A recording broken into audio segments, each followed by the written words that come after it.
webinaire est enregistré, donc ça vous permettra de, si jamais il y a des retardataires, de regarder le replay. Bonjour à toutes et à tous, un grand merci d'être là. Donc en effet, il y a un replay. Si vous ne souhaitez pas être sur le replay, je vous invite à muter la caméra et en tout cas aussi à changer votre nom. Pour le déroulement de la visio, je vous remercie de bien couper vos micros et bien sûr, si vous avez des questions tout au long, de ne pas hésiter à les poser dans le chat, on y répondra en fin. Donc pour ceux qui ne me connaissent pas encore, je suis Camille Touchet du guichet CPTS. Je travaille sur l'axe numérique et je suis accompagnée aujourd'hui de Marie Totaro du grade e-santé Occitanie et Bonjour. de Julien Crémer de NetExplorer. Bonjour à tous. Sans plus attendre, on commence sur ce webinaire très concret, c'est-à-dire sur le Drive HDS, comment sécuriser le partage des données sensibles, le partage des données de santé au sein de vos CPTS. Oh, pardon, j'ai été un peu vite. On va revenir d'abord sur l'initiative de la démarche. Ensuite, pourquoi un drive et surtout pourquoi un drive HDS.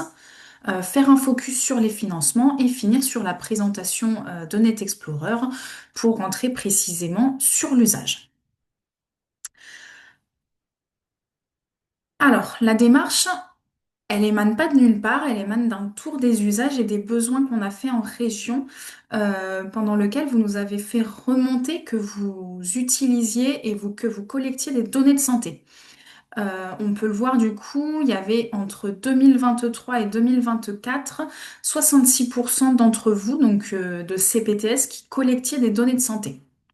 Alors depuis, on peut se dire que la situation, elle a peut-être aussi évolué parce que vous êtes plus nombreux en région, parce que les projets ont mûri, que vous développez des projets de prévention et des dispositifs avec des parcours patients. Et ça implique forcément de la collecte et des partages de données. Et donc, la question vient se poser, comment sécuriser ces données sensibles, ces données de santé, pour être conforme à la réglementation. Donc, qui dit collecte de données sensibles, dit outils agréés pour ce type de données. Dans le quotidien, vous travaillez pour collaborer avec vos adhérents ou vos collègues, n'importe quel type de données de travail, mais avec des messageries, des mails, comme Outlook, Gmail, Orange, avec des chats, ça peut être Zoom, WhatsApp. Et aussi, il peut y avoir des drives. Alors là, on retrouve Google Drive, on retrouve SharePoint, Microsoft, hein. Mais quid des données de santé? Parce que forcément, quand on collecte et quand on transfère des données de santé, il faut bien en parallèle qu'il y ait des outils sécurisés qui soient utilisés. Donc en région, il y a à disposition des messageries sécurisées de santé, des messageries instantanées sécurisées. Et aujourd'hui, on va faire un focus sur l'outil qui permet le partage de documents et un espace partagé qui fait le parallèle avec Google Drive, OneDrive, des SharePoint. Concrètement, qu'est-ce que ça veut dire et surtout, qu'est-ce que ça apporte en plus d'utiliser des messageries? Ben, déjà, ça permet le stockage sur un lieu sécurisé, mais au-delà de ça, ça permet de partager et de partager avec des partenaires extérieurs comme l'hôpital, le CRCDC. Et quand on veut communiquer des listes ou que les partenaires ont besoin de modifier les listes, c'est beaucoup plus facile. Ça évite de passer par un mail, de télécharger la pièce jointe, retélécharger pour renvoyer et de faire plusieurs versions. C'est sûr que c'est beaucoup plus simple, mais du coup, ça nécessite du coup un drive HDS. Partant de ce constat, le guichet CPTS, en lien avec vous, on a fait remonter le besoin donc à l'ARS et au grade pour vous proposer ensemble une solution Drive HDS. Donc l'ARS a bien sûr donné son aval sur le projet. Avec le grade qui nous a apporté sa forte expertise technique. Et donc aujourd'hui, on arrive clé en main devant vous aujourd'hui pour vous proposer la solution Net Explorer, donc qui est conforme aux obligations légales. Et du coup, ça va vous permettre un gain de temps puisque du coup, l'éditeur est sélectionné et la contractualisation est faite. Donc, pour refaire un petit focus, donc les drives classiques, Google Drive, OneDrive, SharePoint, des outils très pratiques qui permettent de partager, s'organiser, collaborer facilement sans mail. Mais la vraie question, donc, c'est pourquoi le Drive HDS? HDS, hébergement de données de santé. C'est donc une certification spécifique qui garantit que l'hébergeur respecte toutes les normes de sécurité nécessaires quand il s'agit des données de santé. Et au-delà de la simple organisation documentaire, un drive HDS, ça va répondre à deux enjeux majeurs. Le premier, c'est la sécurisation, puisque la loi impose que les données de santé soient stockées sur un drive HDS. Et la conformité, puisque ça permet de se conformer au RGPD. Donc, en résumé, le drive HDS, c'est un drive classique avec des garanties indispensables de sécurité et de conformité. Avant d'aller un petit peu plus loin, vous aviez déjà des questions avant ce webinaire, donc on voulait y répondre, puisqu'elles faisaient le parallèle avec ces questions. La première question, c'était notamment, mais alors, quelle est la différence avec OneDrive et encore surtout Plexus, parce que c'est bien utilisé en région. Alors, OneDrive, SharePoint, OK, des drives généralistes, pas certifié HDS. Par rapport à Plexus, c'est donc un outil de gestion. Alors moi, je suis pas la plus... j'ai juste rencontré l'éditeur une ou deux fois, mais quand même, ça donne une bonne idée de ce qu'ils font. C'est un outil de gestion, un outil de coordination de projet très très utile. Vous êtes très nombreux à l'apprécier, mais à côté de ça, il n'est pas conçu pour héberger des données sensibles, des données de santé. Donc, OK si vous stockez des comptes rendus de réunion, des comptes rendus de groupe de travail où il n'y a pas de données de santé. Et par contre, dès que vous voulez stocker des listes, ça peut être des listes sur des formats Word, PDF, Excel, il faut que ça se fasse sur un serveur HDS. Et donc, à la question, oui, mais ça va encore nous rajouter un outil supplémentaire. Euh, oui, c'est sûr, c'est encore un outil mais en fait, là, il faut le prendre en positif, c'est-à-dire que c'est un outil supplémentaire qu'on vous met à disposition au niveau régional, et en plus de ça, c'est un outil HDS, un drive HDS. Voilà. Pour les prochaines questions, je vais laisser la parole au mieux à même de répondre. Je te laisse la parole, Julien. Merci Camille. Bonjour à tous. Et du coup, sur la question hébergement et enfin la thématique hébergement et compatibilité, on va retrouver 100% des données qui sont en France. Tout est en France chez Net Explorer. Les données, pour info, elles sont toutes les données que vous allez charger dans l'outil, en fait, elles sont redondées en temps réel au sein de 2 data centers qui sont en Île-de-France, à Vélizy, à Saint-Denis, pour la performance, tout simplement, avec une sauvegarde additionnelle déconnectée. Donc, il y a cette partie sauvegarde aussi, mais tout est en France. Et certifié HDS, entre autres, c'est une de nos certifications sur les 6 niveaux. Donc l'infrastructure, le logiciel, les équipes, l'entreprise et l'offre, en l'occurrence, est certifiée HDS contractuellement, on s'engage là-dessus. La compatibilité, elle va être sur tout type de machine, donc PC ou Mac, et que sur Linux que c'est moins compatible, mais pas très commun, et tout navigateur, donc Safari, Firefox, Google Chrome, etc. Tous les navigateurs sont compatibles avec l'outil. La deuxième thématique est pour moi, je crois aussi. L'outil permet-il de créer des formulaires en ligne? C'est pas alors Net Explorer n'est pas un outil pour générer des formulaires. On peut recueillir des fichiers, on peut mettre à la disposition des informations à travers des fichiers, recueillir des fichiers. Il y a des utilisateurs qui l'utilisent de cette manière-là pour contourner leur besoin d'avoir un formulaire qui recueille de la donnée de santé, puisque vous avez la conformité HDS. Si vous avez un besoin de formulaire un peu poussé, ça va pas forcément matcher. Après, n'hésitez pas à m'appeler si vous le souhaitez. Appelez Net Explorer en fait pour voir au cas par cas quelle solution on peut mettre en place en fonction du besoin, voir si ça peut matcher ou pas.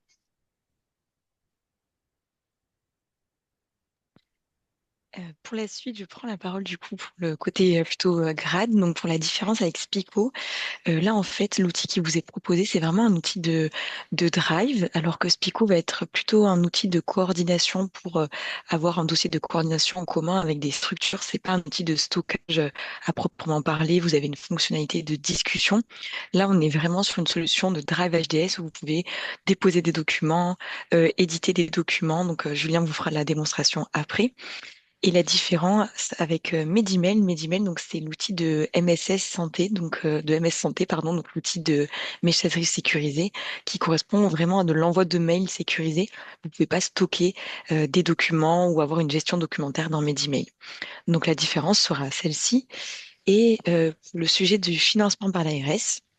Donc à ce jour, l'ARS finance les licences pendant 1 an, puisqu'on est vraiment sur un projet nouveau. Merci Camille. Donc, l'ARS va financer les licences pour une durée d'1 an pour en fait vous permettre de prendre en main l'outil, de l'adopter dans vos habitudes de métier et sans que ça vous coûte un coût supplémentaire.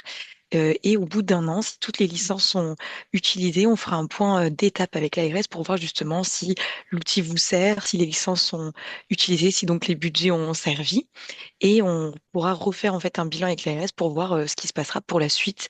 Donc plusieurs scénarios seront envisagés. Donc on fera déjà un premier point comme on a mis une évaluation à 6 mois.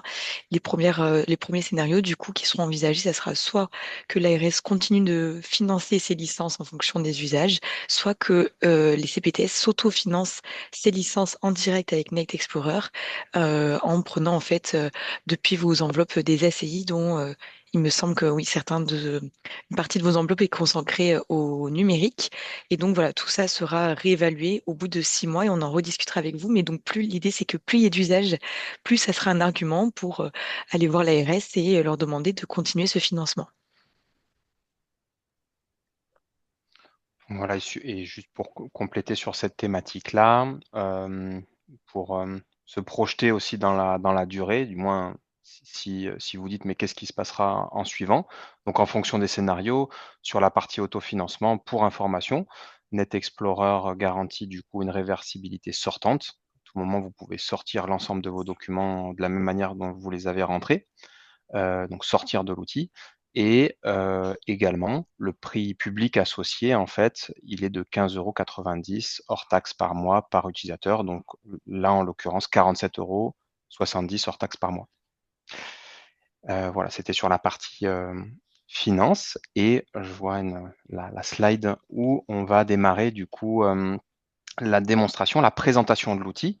Parce que c'est beau d'en parler, mais l'idée, c'est que vous puissiez concrètement voir à quoi ça ressemble, vous puissiez vous imaginer en train de l'utiliser, la plus-value aussi que ça pourrait vous apporter.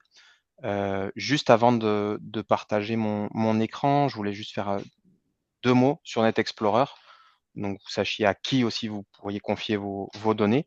Donc, Net Explorer, c'est un drive, du coup, un cloud français dédié à la gestion de fichiers. Notre métier, du coup, c'est à la fois pour certaines organisations la gestion de l'ensemble de leurs fichiers, pour d'autres uniquement la donnée sensible, pour encore des troisièmes uniquement les partages, le partage pur de fichiers, ou même le stockage dans le cadre pour mettre au chaud, on va dire, avoir une sauvegarde externe dans le cadre d'une cyberattaque. Depuis 18 ans, la technologie du coup Net Explorer permet du coup de stocker, de sauvegarder, de partager et de collaborer autour de tout ou partie de vos fichiers. Donc aujourd'hui, c'est 1800 partenaires clients, 1800 organisations qui utilisent l'outil, qui centralisent pour certaines l'ensemble de leurs fichiers dans Net Explorer. Donc on va retrouver des organisations comme Fondation Santé Service, le SAMU Social, l'Établissement Français du Sang, l'hôpital Necker à Paris et plusieurs CPTS. Donc avant cette démarche du coup en Occitanie, on retrouvait une dizaine de CPTS et là on est à 8 CPTS qui ont ouvert occitanienne du coup qui ont ouvert une plateforme et en dernier lieu, du coup, la CPTS Nord-Aveyron avec Bénédicte qui est là. On va retrouver la CPTS Nord-Est Toulousain, du Quercy-Garonne, Porte du Lauragais, etc. Ces organisations, elles viennent chez nous pour 3 raisons particulières. La première, on en a parlé, c'est la conformité, notamment à RGPD et HDS. Faut avoir en tête que, quand vous utilisez, là, on a parlé des solutions, comme des solutions Microsoft, à cette échelle-là, c'est très compliqué d'avoir un contrat HDS, donc elles sont pas conformes. Faut avoir en tête aussi que, si vous utilisez, j'ai discuté avec la CPTS de la Vallée du Tech, du coup, qui est sur un environnement Nextcloud, mis à la disposition de son prestataire informatique. Il faut que le prestataire informatique soit conforme HDS, en fait, ait la certification HDS et s'engage là-dessus contractuellement. S'il n'y a pas d'engagement contractuel, en fait, il n'y a pas de conformité HDS. Voilà, c'est sur cette partie-là. Sur la deuxième raison, on va retrouver la simplicité. Ça, on va le voir plutôt dans l'outil. En fait, c'est plutôt dans l'outil, la présentation et l'utilisation de l'outil que vous pourrez juger de cette partie-là, de la simplicité de gestion d'utilisation. Et la troisième, c'est la qualité du support. Vous avez une équipe, une petite équipe du coup sur Colomiers, composée de Valentin, de Guillaume, de Nicolas, de Caroline, qui, voilà, vous pouvez les appeler du lundi au vendredi de 9h à 18h et ils traitent les sujets que vous pouvez avoir, des questions ou n'importe quelle problématique que vous pourrez trouver dans l'outil. L'idée, c'est que vous soyez jamais bloqué en fait dans l'outil. Et je vais vous partager mon écran pour passer à la démo. N'hésitez pas si vous avez des questions à les mettre dans le chat. Alors, vous devriez du coup ici voir mon bureau. N'hésitez pas à me dire si ce n'est pas le cas. En fait, depuis n'importe quel navigateur, l'idée c'est que vous saisissez l'URL de votre plateforme. Cet URL, il est personnalisable, il est personnalisé, CPTS, le nom de votre CPTS .netexplore.pro, et vous allez retrouver cette personnalisation dans les différents éléments. Donc, pour vous donner quelques exemples, ça c'est un type de personnalisation, ça c'en est un autre. Donc, on va le retrouver en interne et aussi à travers vos partages. Vous vous connectez, login, mot de passe, et vous accédez du coup à votre solution cloud, du coup NetExplorer, solution Drive. Ce que je vous propose, c'est une présentation générale de l'outil, et ensuite on va voir un petit peu plus en détail les grandes fonctionnalités, et en dernier lieu, la gestion, comment démarrer et gérer l'outil finalement. Donc sur la présentation générale, on va retrouver 3 volets. Un premier volet à gauche qui vous permet d'accéder aux grandes thématiques, donc principalement la partie dossier. Vous allez retrouver l'ensemble de vos éléments, vous allez pouvoir partager, collaborer à l'intérieur de cette partie-là, on le verra tout à l'heure. On va retrouver un tableau de bord pour avoir quelques indicateurs. On va retrouver les partages pour suivre l'ensemble des partages en envoi et en réception. La signature, celle-là, elle est en option, elle n'est pas dans l'abonnement prévu. Et la validation. Donc voilà, suivi de l'ensemble des éléments que vous allez envoyer en validation. Et enfin, pour les administrateurs, la partie administration et compte. Ensuite, ici, on va retrouver, donc si je zoome sur la partie dossier, on va retrouver un peu plus à l'intérieur de cette partie dossier, les différentes parties que vous allez retrouver. Donc, notamment l'espace qu'on appelle espace entreprise, même si ce n'est pas que des entreprises qui l'utilisent. C'est là où vous allez charger et utiliser, naviguer, coéditer l'ensemble des dossiers et des fichiers que vous souhaitez centraliser à plusieurs finalement, au sein de la CPTS et même en dehors. On va retrouver ensuite un espace privé uniquement pour stocker pour vous, que vous pouvez désactiver si vous ne souhaitez pas l'avoir, et les éléments qui sont spécifiquement partagés avec moi en fait. Les favoris, la corbeille. On va retrouver une barre de recherche sémantique ici. Donc sur cette barre de recherche, je vais pouvoir chercher dans l'ensemble de la plateforme, dans le nom du fichier, même dans le contenu en fait du fichier, dans ses annotations, mettre des petits filtres pour retrouver facilement mes petits. Et voilà, d'une manière générale, on va retrouver c'est un serveur de fichiers classique en ligne, accessible partout. Si on avance sur les principales fonctionnalités, dans les principales fonctionnalités, on va retrouver notamment le partage. Pour partager, on va distinguer deux types de partage. Le partage plutôt ponctuel, générer des liens d'envoi, de réception, et le partage plutôt collaboratif, donner des accès spécifiques à une personne, à un groupe, à un dossier, donner des accès à un dossier à une personne. Donc pour démarrer, le partage plutôt ponctuel, donc là, générer des liens.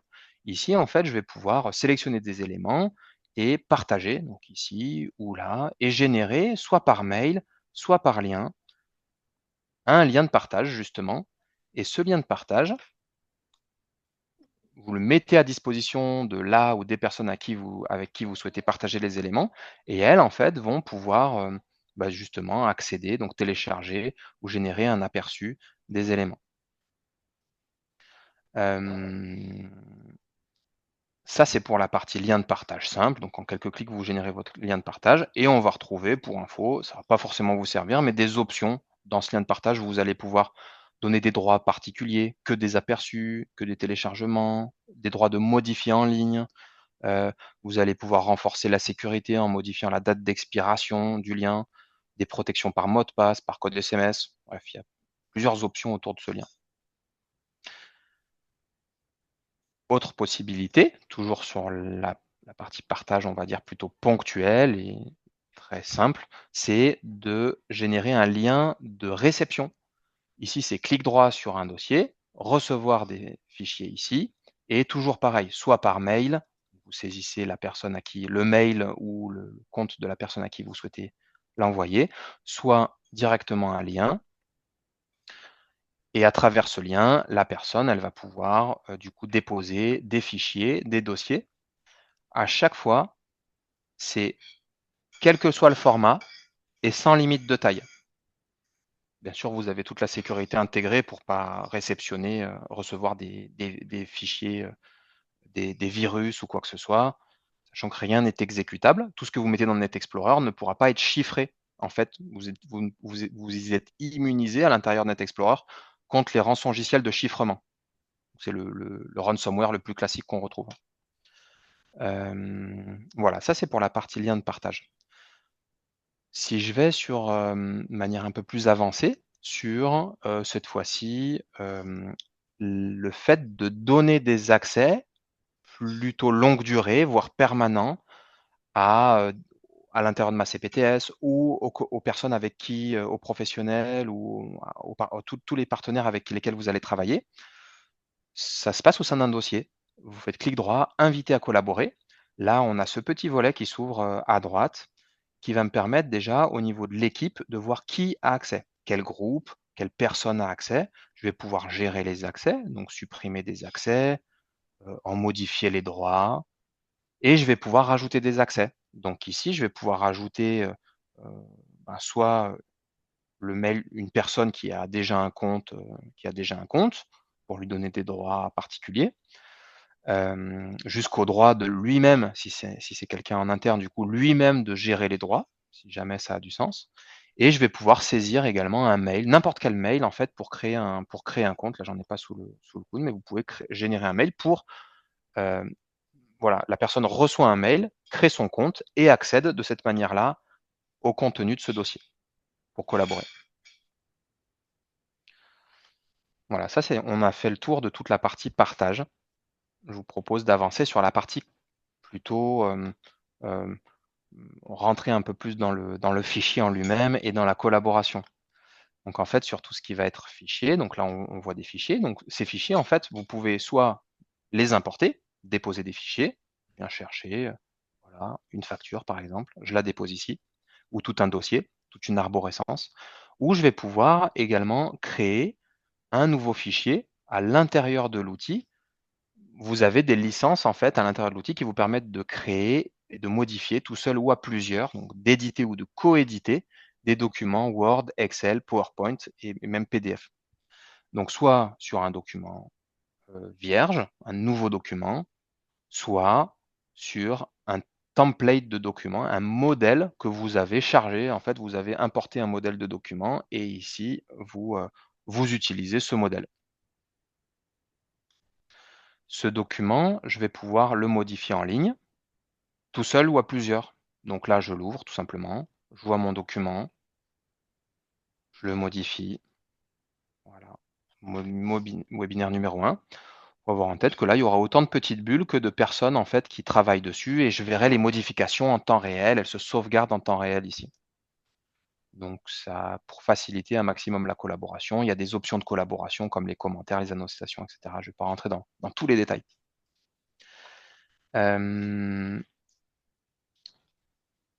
Toujours sur les grandes fonctionnalités, je vais vous présenter la validation. Donc vous pouvez sélectionner des éléments et générer un flux de travail, une validation de documents. Si vous avez des éléments à faire valider, vous pouvez ici déclencher des flux de validation, voilà, pour avancer dans un projet. Voilà, on a fait le tour des principales fonctionnalités.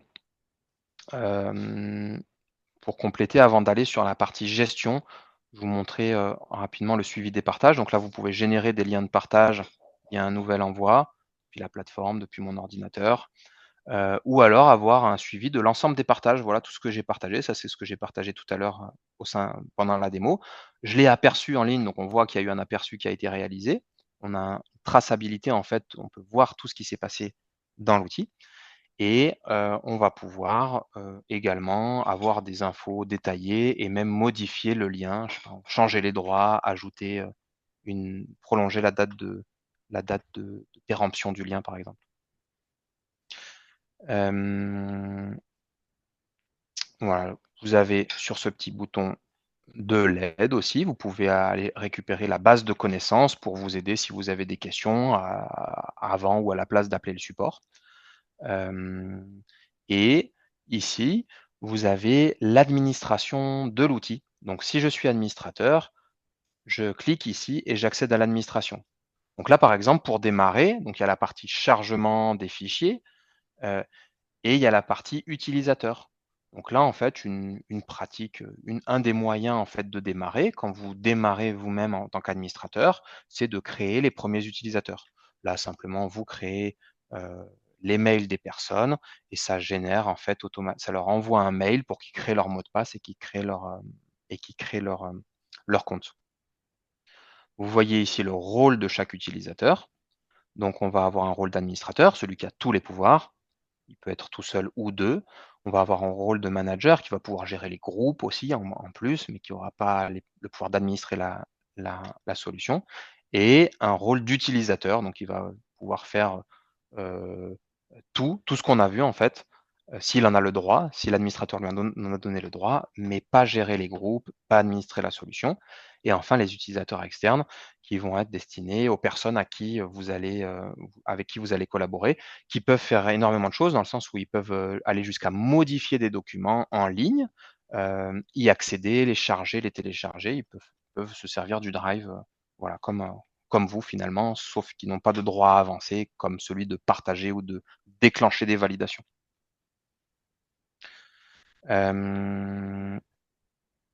Voilà, peut-être, je regarde l'heure, ouais, peut-être pour vous donner quelques éléments en plus qui peuvent être utiles. À tout moment, vous pouvez vérifier qui a accès à quoi. Donc là, je vois que cette personne-là, en fait, elle a accès à tout ça. Elle a ces droits-là. Donc la gestion des droits, elle peut se faire de manière très fine selon 6 niveaux de droits qu'on voit ici. Et je vais pouvoir les gérer, donc le retirer certains droits, par exemple. Bon, lui, il est dans le groupe administrateur, je ne vais pas m'enlever les droits, mais vous allez pouvoir gérer les droits de manière assez fine, comme donner les droits à quelqu'un de modifier, de charger des documents, mais pas de les télécharger ni de les supprimer, par exemple.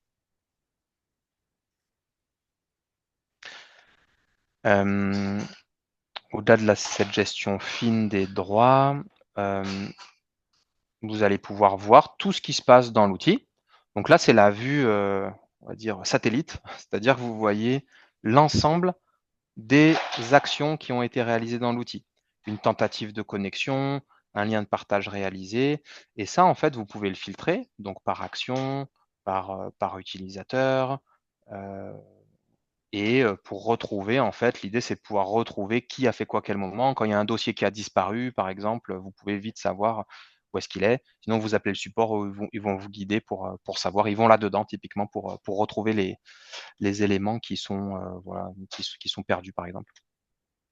dans la configuration, donc on était dans gestion jusqu'à présent, configuration. Ici, vous allez pouvoir configurer votre outil, par exemple à votre image, en personnalisant le thème visuel, vous ajoutez un fond, votre logo, etc. Ça, c'est ce qu'on a vu au tout début. Et vous allez pouvoir voilà, personnaliser beaucoup de choses, pas rentrer dans le détail. Par exemple, les emails par défaut qui vont être envoyés par la plateforme pour qu'il y ait toujours le nom du destinataire, par exemple, ou qu'il y ait un petit peu de pédagogie sur certains types d'envois. Ça, bien sûr, vous pourrez le modifier à la volée au moment à chaque lien, mais vous pouvez le modifier en fait par défaut pour l'ensemble de la plateforme. Ça va être vrai pour les fonctionnalités, pour mettre en place des suppressions automatiques au sein de certains dossiers, par exemple, ce genre de choses.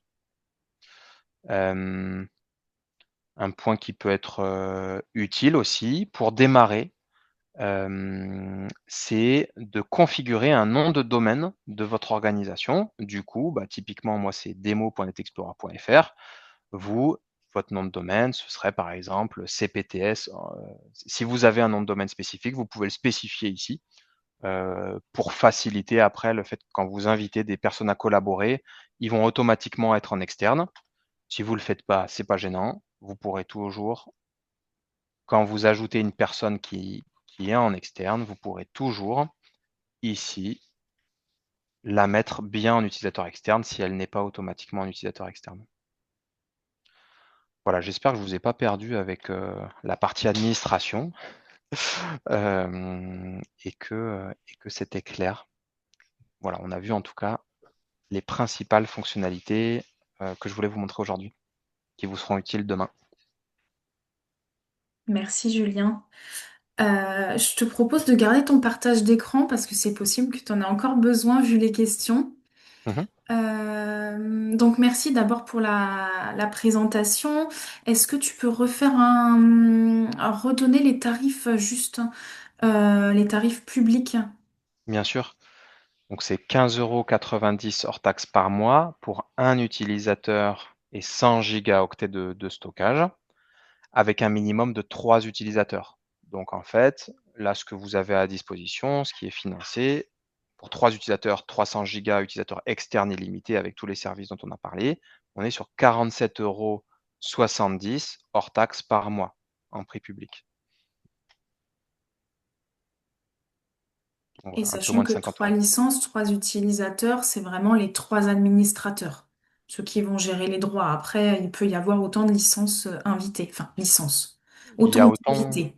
il y a autant d'utilisateurs, les utilisateurs externes sont inclus dans l'abonnement en fait et illimités. Tout à fait. Donc, vous pouvez créer des comptes et donner des droits, voilà, des droits un peu avancés jusqu'à la modification à autant de personnes que vous voulez. Top, merci. Est-ce que on peut utiliser le Drive pour tous les documents et pas juste les données de santé pour des comptes rendus de réunion, du coup, les données personnelles, peut-être RH, etc.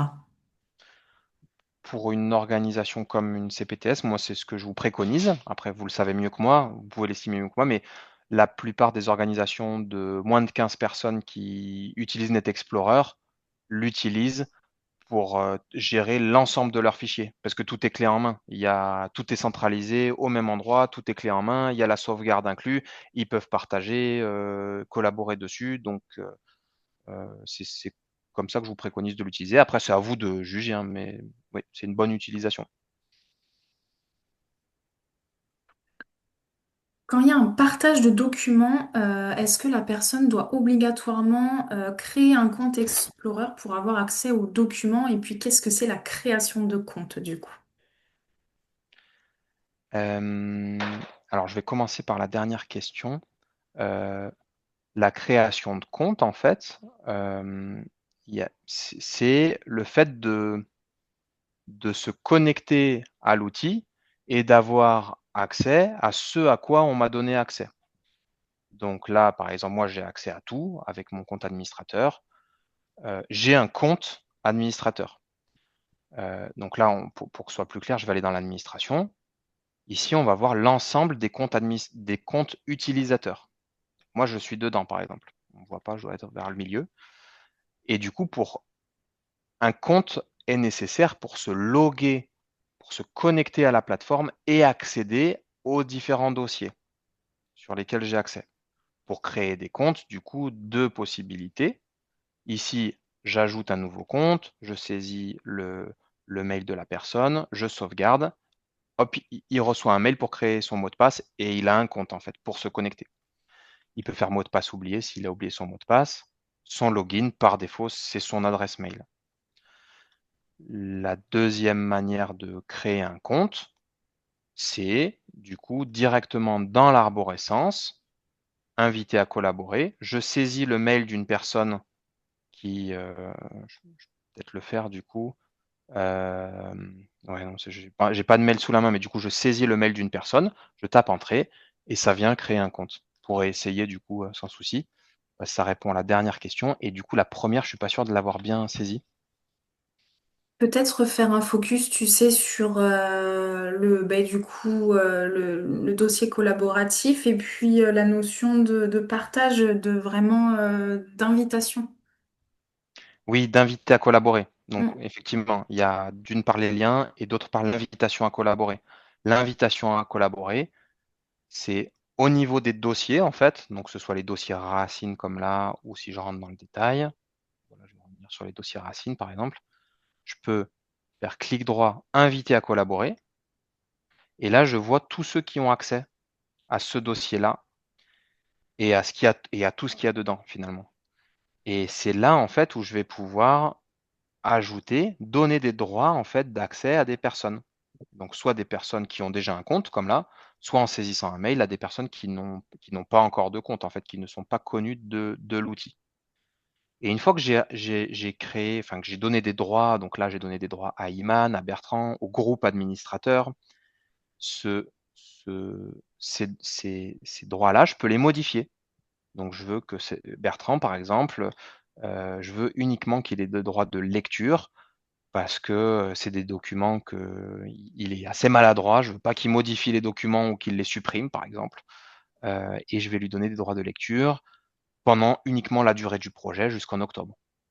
Et Iman, par contre, je lui donne des droits de modification parce qu'on va collaborer ensemble. Elle travaille avec moi à la CPTS sur ce projet. Des droits de modification à durée illimitée parce qu'on va tout le temps, de manière indéterminée, travailler sur cette partie, dans ce dossier. Et je me permets d'introduire juste une question qui n'a pas été posée, mais imaginons du coup j'ai une personne, ou moi-même, hein, ça peut arriver, qui a supprimé un fichier et en fait j'en ai encore besoin. Est-ce qu'on peut le retrouver? Comment ça se passe? Quelles sont les options? Oui, bonne question. J'en ai pas parlé. Ça se passe dans la corbeille. Donc, moi, j'ai accès à l'administrateur a accès. Donc, c'est une manière classique en fait, ce que vous pouvez retrouver sur votre PC, c'est-à-dire que chaque utilisateur a accès à sa corbeille et l'administrateur a accès à la corbeille de tout le monde. Donc, moi, administrateur, j'ai accès à la corbeille de tout le monde et voilà, je peux faire une recherche pour voir. Bon, là, il n'y a pas grand-chose parce que c'est de la démo, mais du coup, je peux rechercher mes éléments et les restaurer. Ils ne sont plus dans la corbeille, ils reviennent dans leur dossier d'origine. Ça peut être intéressant du coup qu'on se rassure parce que du coup quand on partage des documents, des fois on peut se dire mince, faut pas que ce document soit supprimé ou ça peut arriver donc voilà. Pour ça, l'idée, c'est de supprimer les droits de suppression, de retirer, pardon, les droits de suppression. Donc, si je reprends mon exemple, Iman, en fait, alors là, il n'y a que l'administrateur et le manager qui peuvent le faire. On est sur de la gestion des droits avancée. C'est le petit i. Tout à l'heure, on est dans équipe ici. Là, on est dans le petit i.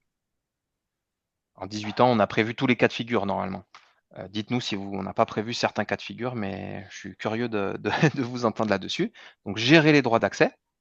Pour info, on peut gérer des alertes aussi, mettre en place des notifications à chaque fois qu'il y a du mouvement dans un dossier, qu'il y a une personne qui soit notifiée par mail.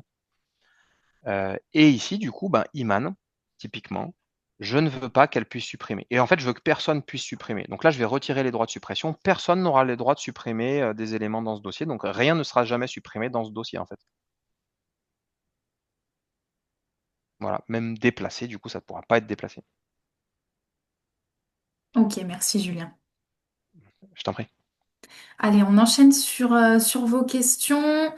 Quelle est l'interopérabilité et surtout le lien avec Microsoft 365? Est-ce que tu peux montrer l'utilisation d'une feuille de calcul directement sur Net Explorer pour voir si c'est aussi dynamique qu'Excel? Oui, bien sûr. Moi, je peux en créer une du coup. Donc voilà, ou prendre celle-là par exemple. Ah, c'est un CSV, c'est pas bon. Euh, je vais créer du coup depuis l'outil une feuille de calcul. Je vais dessus, donc elle est vierge. Alors après, il y a 1 million de fonctionnalités dans Excel. Euh, on va retrouver euh, sur 100% des fonctionnalités d'Excel, sur la partie édition, coédition en ligne, on va retrouver 80% des fonctionnalités. Donc après, il faudrait en avoir une en particulier pour voir. Mais l'exemple que je donne, c'est si vous utilisez des macros, elles vont fonctionner dans Net Explorer, elles ne vont pas pouvoir être créées ou modifiées dans Net Explorer. Par contre, alors je ne sais pas comment vous utilisez Excel, chacun a sa propre manière d'utiliser Excel. On- le mieux, c'est que vous le testiez directement en fait pour voir si ce que vous souhaitez faire, ça fonctionne bien. Euh, Moi, j'utilise plus le Excel classique. Après, c'est parce que peut-être j'ai pas de besoin avancé en fait là-dessus. Derrière, c'est OnlyOffice. OnlyOffice va être très proche en fait c'est le même langage source que Microsoft. C'est un langage Microsoft en fait qui est utilisé par cet éditeur-là, qui permet d'être très proche et très compatible. Pour ceux qui sont, pour qui ça peut être gênant, voilà, qui veulent utiliser justement certaines fonctionnalités avancées qu'on ne retrouve pas là, la compatibilité va être bonne, mais on ne va pas retrouver certaines fonctionnalités. Là, l'idée, c'est que vous pouvez interconnecter Microsoft, votre compte Microsoft, donc que ce soit Microsoft 365 en ligne ou on-premise, donc installé chez vous ou installé dans le cloud. Vous pouvez les synchroniser et ça vous permet de faire plusieurs choses. La première, c'est au lieu de modifier en ligne, comme on vient de le voir, vous pouvez modifier avec votre application de bureau. Euh, voilà, c'est pas le bon format. Voilà, vous pouvez le faire de cette manière-là. Alors là, c'était pas le bon format, donc je vais devoir la sauvegarde va pas marcher, mais du coup, je vais devoir le sauvegarder manuellement. Mais du coup, quand vous faites ça, vous modifiez, ça verrouille dans l'outil, et quand vous sauvegardez, vous fermez le fichier, il vient se redéverrouiller et il y a une nouvelle et il vient se sauvegarder dans l'outil en fait, avec un versionning, une nouvelle version qui est créée. J'espère encore une fois que je vous ai pas perdu. Donc, pour répondre plus globalement à la compatibilité Microsoft, il y a cette partie-là, donc le fait de modifier avec votre application de bureau une fois que vous avez relié les deux, vous avez interconnecté les deux. Pour savoir comment faire, je vous invite à voir dans la base de connaissances. Et après, vous allez pouvoir aussi déployer, si vous utilisez Outlook, le plugin Outlook. Et ça vous permet de générer des liens de partage et de réception directement dans Outlook. Donc ici, c'est uniquement pour générer des liens.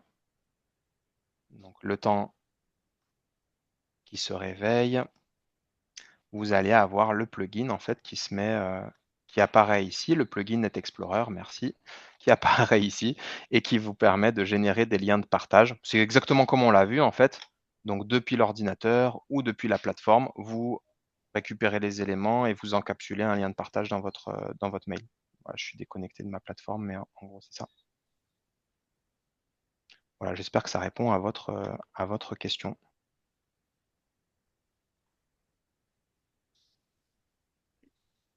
On va enchaîner quand même parce qu'il restait deux autres questions et de toute façon, s'il y a encore des éléments à la fin de la visio, on Mhm. laissera les coordonnées, donc vous n'hésitez pas à me contacter ou surtout Net Explorer si c'est des questions techniques.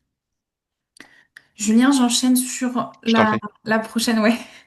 Alors, le Drive prévoit-il une API ou un système d'intégration qui permettrait de connecter directement un formulaire en ligne hébergé sur le site internet de la CPTS afin que les données saisies soient automatiquement implantées dans un tableau du logiciel sans ressaisie manuelle? Ouais, alors oui, c'est possible. En fait, j'imagine, j'extrapole peut-être un peu, mais j'imagine que l'idée, c'est qu'à depuis un lien sur une page web, une personne qui clique sur ce lien, elle ait accès à un formulaire, mais que ce soit un fichier qui est différent à chaque clic. Donc chaque personne ait son formulaire et que chacun des formulaires soit intégré. Donc on rentre sur un site. N'hésitez pas à me dire si j'ai mal compris, mais moi Oui, je le bonjour. comprends comme ça. Pardon, c'est moi qui ai posé la question. En fait, on a un formulaire en ligne que les patients répondent pour faire une demande. En fait, ils demandent un médecin. Ils sont à la recherche d'un médecin. Et à ce jour, nous, ça implémente directement un tableau Excel, mais sur notre Google Drive. Donc, il n'y a pas de données de santé puisqu'on demande juste les coordonnées. Enfin, il y en a une donnée de santé, mais moi, j'aurais voulu savoir si je peux le faire et que le tableau soit implémenté directement dans Net Explorer. Ouais, le tableau est déjà généré dans le système que vous avez prévu, ou alors est-ce qu'il y a déjà un fichier Oui, il y a ju- déjà un tableau qui a été créé par notre informaticien et qui s'implémente automatiquement. Ok, bon, du coup, très simple en fait, là-dessus, l'informaticien, il n'y a même pas besoin d'API, alors vous pouvez lui fournir les API, mais on va voir la manière la plus simple selon moi, c'est qu'en fait, vous lui fournissez juste le lien d'un dossier, donc par exemple là, j'ai cliqué sur clic droit, recevoir des fichiers ici, vous positionnez un lien de partage, du coup, sans date, vous supprimez carrément la date. euh, c'est dans les paramètres, du coup, je pourrais vous montrer comment, du coup, vous supprimez la date, en fait, Le de lien. péremption du lien. Et en fait, depuis ce lien, si vous fournissez ce lien à votre informaticien, lui, en fait, il va pouvoir générer des dépôts, en fait, directement à travers ce lien. Si c'est pas possible pour lui, il y a les API, c'est le même principe. Alors on rentre, je vous montre la vue informaticien. Donc nous, pour le commun des mortels, c'est indigeste, mais pour un informaticien, il dit ah super, c'est bien documenté. Mais du coup, euh, en fait là, on va retrouver les différents moyens. C'est une API REST, des portes d'entrée pour utiliser les fonctionnalités de Net Explorer et du coup pour charger des documents. Et là, votre informaticien fait vraiment ce qu'il veut en fait. Euh, il peut Ok, charger ouais, ouais, un je fichier. vois. C'est Voilà, parfait, ça lui plaira beaucoup, je pense. génial, ça m'étonne pas. Bon, merci Myriam d'avoir complété. Il y avait une dernière question, euh, et il peut y en avoir encore d'autres, hein. L'utilisation se fait uniquement en ligne par le site Net Explorer ou est-ce qu'il y a des sauvegardes accès sur les postes des utilisateurs avec synchronisation type Dropbox et surtout sans publicité, pardon. Alors, oui, publicité, il y en a pas. Il y a pas de publicité dans Net Explorer. J'aurai jamais de publicité dans Net Explorer. Euh, Ici, en fait, vous avez un outil qui vous permet de faire ça. Vous en avez plusieurs en réalité. Net Explorer Drive pour Windows, pour Mac. Vous avez des applications mobiles. Tout ça, vous avez accès à tout ça en fait. Connecteur Teams, un, voilà, différents moyens. Et ce dont on parle, en fait, c'est ça, c'est Net Explorer Drive pour Windows ou pour Mac. Vous pouvez le télécharger, le mettre en place, le, le comment dire, l'alerte quand même que je vous- qui est à noter quand vous l'utilisez, c'est que l'utilisation doit respecter un certain cadre, parce que quand on parle de synchronisation, en fait, euh, si l'utilisation est massive, en fait, il y a des bonnes pratiques et des limites à respecter pour éviter les conflits de version. Donc, si vous voulez être sûr qu'il n'y a jamais de conflit de version et pas réfléchir à quelles sont les bonnes pratiques, quelles sont les limites à mettre en place, je vous invite à ne pas l'utiliser.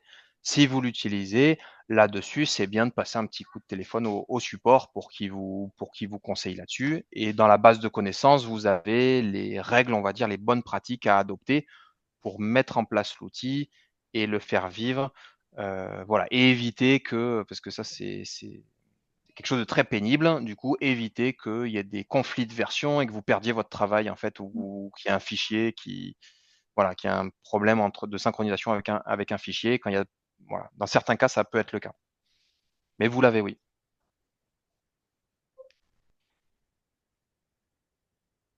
Top. Merci beaucoup, Julien. Est-ce qu'il y a d'autres questions? J'ai l'impression de ne pas en voir.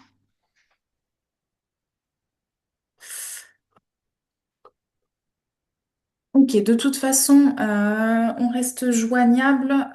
Donc, il y a, du coup, Julien vous expliquait l'équipe au niveau de Net Explorer, joignable par mail et téléphone. Je reste disponible si vous avez des questions sur tout ce qui est accompagnement stratégique et puis déploiement.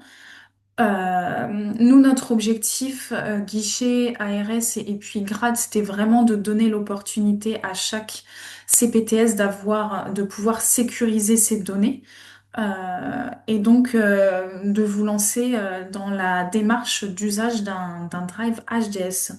Donc, n'hésitez pas à tester l'outil dès à présent ou même un petit peu plus tard, il y aura pas de problème. C'est ça. Et pour faire les premiers pas, du coup, ça se passe dans un formulaire en ligne en 3 étapes que vous pouvez, que Camille vous transmet à travers les mails. Voilà, vous saisissez quelques informations et entre quelques heures et 2 jours maximum, on vous met à disposition la plateforme.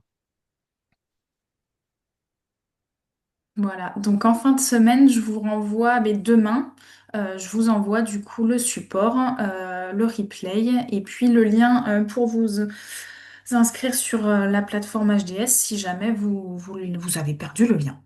Voilà, j'espère que ça vous a plu. Je vous souhaite une bonne après-midi à tous et à Ouais. toutes. Bon Merci après-midi, beaucoup. merci. Merci. Merci. Merci Merci à beaucoup, tous. bon après-midi. Merci, au revoir.